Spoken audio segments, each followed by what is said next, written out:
तर रामराम मंडळी सर्वांचं स्वागत आपली वेदळ कट्ट्यामध्ये तुमचा रतन महाराज आज तुम्ही माझ्या पाहू शकता आणि राहू त्या ठिकाणी आला आपले निळकंठेश्वर मंदिर किल्ल्याचे पाहू शकता. या ठिकाणी हातून जाऊन आमचं पूजन झालेलं आहे, परंतु आमचा खरा प्लॅन ही नव्हता. आमचा प्लॅन दुसरा होता.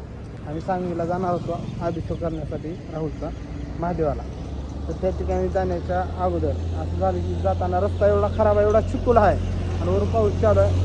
बाबा आपली येते तिथे जाण्यासाठी तयारच नव्हते का बरं चिपकुची मारत होता. थोड्या अर्ध्या वाटात जाऊन मग रिस्क घेतो, पण पुढे लोकांना असं म्हटले की पुढे जाणं शक्यच नाही आता म्हणल्यानंतर मग म्हणलं चला वापस जावं आणि उद्या जावं असं आम्ही ठरवून आता आम्ही माघार घेतलेला आहे. या ठिकाणी जाताना म्हणलं बाबा आपण सुंदर असा हाल घेतलेला ते हार का करावं, तर मग राहुलच्या डोक्यात असं विचारायला आमच्या डोक्यात किंवा आपण निळकंठेश्वराला ती हार घालून आपण गावाकडे जाऊया असं नाही का. निळकंठेश्वर हा पाया पडून आता मी आणि राहून आम्ही जाणार आहोत. तुमच्या पावसाच्या किल्ल्याच्या रेणुका राणा दुकान इकडं आपलं आहे आणि सुंदर असं मार्केट आहे. तर अशा पद्धतीने आजचं प्लॅन बघतो काय आहे मित्रांनो. तर सध्या तर आम्ही बाबा इथं आराम आमचं नियोजन चालू होतं. मग काय आता आमचं नियोजन लागलेलं आहे. त्या ठिकाणी आम्ही दर्शन करून आता इथून आम्ही आपल्या गावाला म्हणजे लांब जाणार आहोत. चला मित्रांनो.